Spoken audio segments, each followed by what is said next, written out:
দেখুন, দেউচা পাচামি এর আগে আলোচনায় কেন্দ্রে এসেছে, সেখানে বিপুল পরিমাণ কয়লা মজুত আছে মাটির নিচে, কিন্তু মাটির অনেকটা গভীরে। কিভাবে সেই কয়লা তোলা যাবে, তোলা গেলে কি হবে, রাজ্যের তাতে কত লাভ হবে, সেখানে কয়লা খনিতে কত মানুষের কর্মসংস্থান হতে পারে, এ নিয়ে বিস্তারিত আলোচনা এর আগে হয়েছে।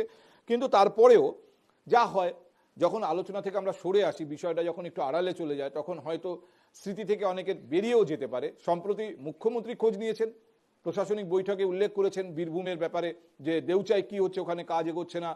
সঙ্গে সঙ্গে মুখ্য সচিব পরের দিনই সেখানে দৌড়ে গিয়েছেন, এবং গতকাল মুখ্য সচিব যখন ওখানে ছিলেন, প্রশাসনিক বৈঠক হয়েছে, তারপরে তিনি যে বক্তব্য রেখেছেন তার প্রেক্ষিতে আপনাদের একটা রিপোর্ট আমরা দেখিয়েছি সুবিধার জন্য, আলোচনার সুবিধার জন্য।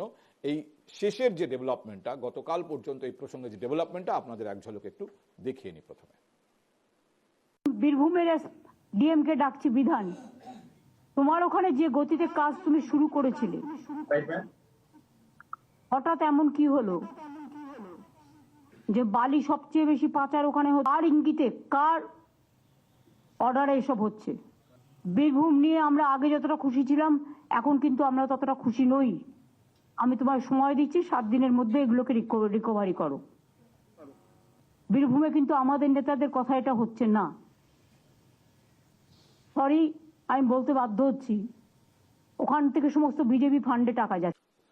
দেউচা নিয়ে দুটো ভাগে আলোচনা করা যেতে পারে, বা এই বিতর্কের, আমি যে বিতর্কের আজকে অবতারণা করেছি এই টেবিলে, তার দুটো ভাগ আছে বলা যায়। এক হচ্ছে অবশ্যই যে অঞ্চলে এই কয়লা আছে বলা হচ্ছে, সেখানকার যে প্রকৃতি তাকে অক্ষুণ্ণ রেখে কিভাবে সেই কয়লা তোলা যাবে, এই শিল্পের ফলে সেখানকার মানুষ কিভাবে এফেক্টেড হবে, কতটা ক্ষতিগ্রস্ত হবে, সেখানকার প্রকৃতি কিভাবে, পরিবেশ কিভাবে ক্ষতিগ্রস্ত হবে, এটা একটা সেপারেট আলোচনা। একই সঙ্গে এর সঙ্গে আপনি জুড়ে নিতে পারেন যে সেখান থেকে আদৌ কতটা লাভ হবে, অর্থাৎ সেখানকার কয়লা আদৌ কতটা লাভজনক, এই বিতর্ক আছে, একেবারে ঝেড়ে ফেলা যাবে না।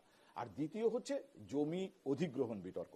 326 একর এখনো পর্যন্ত রাজ্য সরকারের হাতে আছে, কিন্তু গতকাল মুখ্য সচিব বলেছেন, আপনাদের শোনালাম, তিনি বলেছেন আরো 40 একর অধিগ্রহণ করা হবে। প্রথম পর্যায়ে অন্তত 450 একর বা 430 একর না হলে কাজ শুরু করা যাবে না, এটা কিন্তু 1.5 বছর আগে থেকে আমরা জানি, কারণ তখনই এ নিয়ে আলোচনা হয়েছে। ফলে 430-এ পৌঁছতে 326 থেকে 100 একরের বেশি জমি অধিগ্রহণ করা প্রয়োজন। কিন্তু আমার যেটা মনে হলো মুখ্য সচিবের বক্তব্য থেকে, আপাতত 40 একর পর্যন্ত তারা হয়তো মানুষকে কনভিন্স করতে পেরেছেন, তার বেশি এখনো পারেননি।